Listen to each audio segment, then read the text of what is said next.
Okay, it is time to discuss our last section of the chapter on quadratics. The section is titled Solving Quadratic Inequalities. You can see we're going to be able to write, solve, graph, all different styles of quadratic inequalities. The one equation, two equation, right on through. Okay, so if we were going to solve, in this case, a one variable inequality to start with, you will use the roots of the related equation. Remember that we said roots could be the same thing as the solutions, the x-intercepts. All right, my color changed. Yellow on yellow doesn't work. Here we go. Solutions, the x-intercepts, the roots, which we used here, or the last choice,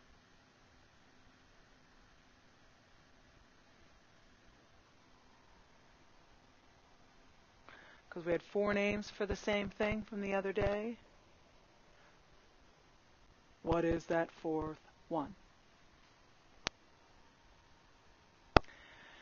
When you say use the roots of the related equation or graph the related equation, right away you're going to think they're going to give me a one variable equation, and it could be greater than or equal to 0. The other choice, it could be less than or equal to 0. Now, true, maybe it might be just less than rather than greater than or equal to. But the key is you've got an inequality there. So if you have an equation and it's greater than or equal to 0 and you know how to graph it, I want you to look at this example. All right, so in this, if we were talking about where is my equation greater than or equal to 0, some of you would just look at your graph and say, well, it's greater than or equal to 0 here and here. Anything that's above the axis has to be where it's greater than or equal to 0. If that's the case, and you know your x-intercepts, your roots, your solutions, then you should be able to say it's going to be, the answers are going to be less than or equal to the smaller root. So right now you got to say, remember, smaller is farther to the left. So it's going to be less than or equal to smaller one, because less than in the negative range, if that's where you're thinking, is up in here. Or it could possibly be greater than or equal to the bigger root. So it's those two situations. So if you find those roots, those x-intercepts, you can write your inequalities and you don't need to even graph it. So think about your factoring, you're completing the square, any other shortcuts we've used. Now, reset this. If your equation is actually less than or equal to 0, so whatever inequality, quadratic we give you, is going to be less than or equal to 0, you graph it and say, where is my inequality less than or equal to 0? And most people right away on this one would look right there. You say, right there, that's where it is. Okay, so how do you tell somebody where you're at? You have to be looking at, again, you have your x-intercepts. Those are key, your roots. So if you use those key pieces, and some of you might like, you might like, instead of doing that, to say, think of it as x-intercepts, okay? And then we had two x-intercepts here. So if we have two x-intercepts like these, and it's supposed to be less than or equal to, how are you going to describe that? Well, here is my bigger root, and I am actually less than. And here is my smaller root, and I am actually greater than it. So look at what it says here. Your answers to the inequality will be x is less than or equal to the larger x-intercept, and x is greater than or equal to the smaller x-intercept. So we need to make sure we are talking about this little place on our parabola in between the two x-intercepts. And you state it that way. Now, obviously, both of these are when your graph crosses the x-intercept in two spots. We know that doesn't always happen, but when you have one variable, you are more than likely going to see that, especially in the form ax squared plus bx plus c. All right. What if, again, it says my equation is greater than or equal to 0, but now my parabola is going down. So basically, we were saying now my a value was less than 0. So I have a parabola that goes down. It's going to be slightly different, but same idea in terms of where you need to look. So if I have an equation, and it's supposed to be greater than or equal to 0, but my parabola is going down, I look at that and say, where is my equation greater than or equal to 0? Well, most people will say, well, right there. So then, how do you say that again? And according to this, x, my answer, will be greater than the smaller root, or x could be less than or equal to the larger root. And you got to say them both because you don't know where you're looking at. If we ask the opposite situation, and that was, I give you a quadratic equation, and it says less than or equal to 0. So if you look at a downward parabola again, so a is less than 0, and the equation inequality also says it's less than or equal to 0, your eyeballs are thinking, okay, there's my downward parabola. Where is that less than 0? Most people will say, well, right there and right there. So if your eyeballs are looking at those two spots and you know what your x-intercepts are, your roots, then you should be able to say that in words. It's going to be, again, x is greater than or equal to your larger root. Out here I'm going greater. And then less than or equal to the smaller root. So we have two. You have to work based on those x-intercepts. Those were single variable equations. So now, if I say solve this, you got to start looking at it and say, well, it's a quadratic. I can solve that lots of different ways. I could graph, yeah, that takes a little while. I could factor, that takes seconds if you're good at your factoring. Quadratic equation, or excuse me, quadratic formula would also work. That takes a little while. I'm going to go for the factoring on this one because I believe we've got an a value of 1, which makes our first term x and x. And then our last term is what multiplies to give me 12, positive 12, that adds to give me 8. 6 and 2, that's what I'm hearing.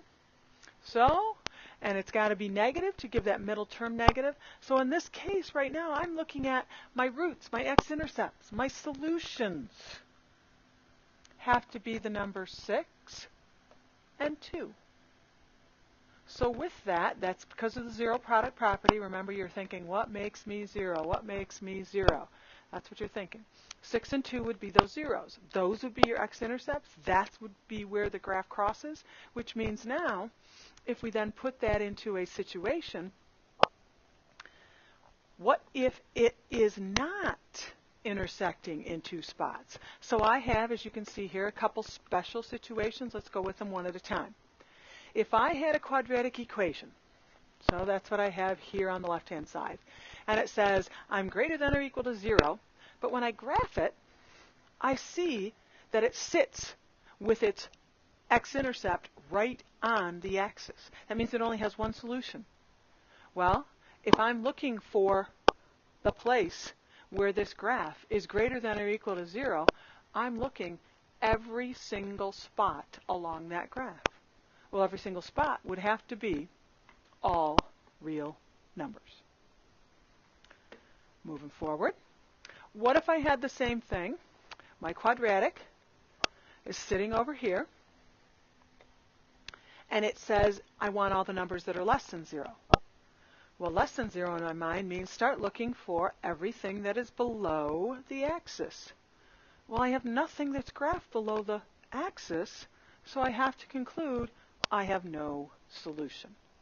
And this is only where we have graphs, x-intercepts that are right on our axes. Last situation, again, what if you have your quadratic, but it says I'm greater than or equal to 0. When you graph it, you see the quadratic is sitting right on the axis again. And I want to be greater than, 0. And so greater than 0 in this case would mean, oh, everything except whatever that one point is right there, that is your solution, your x-intercept, your root. So we would say it is all the values except that x-intercept point. So there's another scenario. So having a picture is always key to give you an idea of where you are on your graph. Next one. If I go back to that same equation where I had factored it not long ago, and I say, well, wait a minute, what is it now? I'm not going to graph because I can look at this and say, and let's do the same factoring we did. It's x minus 2, x minus 6, so I did that. And I want everything that's less than or equal to. So even if I don't graph exactly, watch, my brain's now saying, well, I'm a parabola that opens up.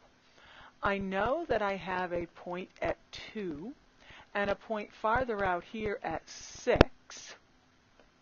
And I know it says I'm a parabola that opens up. So obviously my vertex is down below. And so my brain is saying, well, wait a minute. I want all the answers that are less than or equal to 0. Well, that would be all these points here. So I got to be able to describe that. So look at your intercepts real carefully and say, what is that? It should be greater than or equal to the smaller value and less than or equal to the larger value. Is that your solution? You can write a triple because you used the x value twice.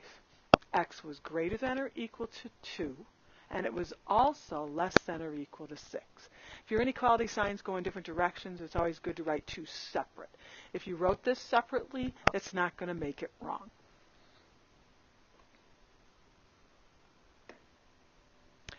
Last thing, what if we have two variables? So you don't have that 0 in there anymore. You've got your y. So it says graph the related equation and shade, check, and do test points.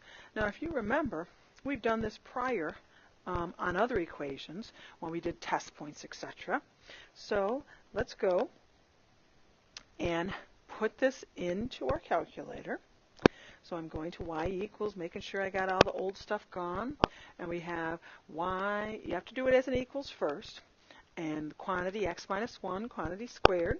And then subtract 5. Go ahead and hit graph. So you can get a good visual. You really don't need the exact solutions this time. But we want to obviously draw an accurate graph. So use your chart, use your table.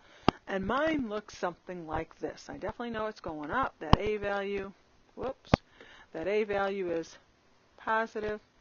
Mine looks something like this. It's not exactly even. The y-axis is definitely not the line of symmetry. And even if you went to your table, did your opposite of b over 2a, you know, you could do all kinds of things to get to your 0. And we could even say, oh, it looks like it's just maybe a little over 1 or right around that value of 1. And if you went to your table and tried to go to 1 on your table, I'm not sure you're going to be seeing the exact vertex point. If you went to the cheat sheet to see if they, hey, that is that my lowest point on this graph? Maybe it is at 1. Maybe it's not. All right. So we've got 1 negative something here. Now, with our transformations, we should be able to tell that it is 5 down from the original. Vertex form, okay? So you should be able to see your vertex just by looking at this is another case. So do look at the different equations and how they're given to you. So right now we want all the y values that are less than or equal to, we're going to have to do some shading. And that shading, less than or equal to my equation. Where are they less than or equal to this equation? and you will have to do some shading. Question is, do I get shaded on the outside? Do I get shaded on the inside? If I am less than or equal to my equation, all the answers are less than or equal to my equation, I have to be thinking less than. Well, most people will say less than might be this area out here. And so that should be where my shading is, whether you want to do it like I just did with Starburst or actually get your highlighter out and shade with color. But you're usually going to have an inside-outside style of shading now, with your graph being the center focus. So with two variables, you will have shading either outside or inside your region, and maybe even dotted versus dashed on your parabola. Those are things to look at and keep in mind as you start looking at two variable inequalities. So a lot of different things depending on what type and how many variables you have, but I think you're good to go. Let's bring any of those extra questions to class.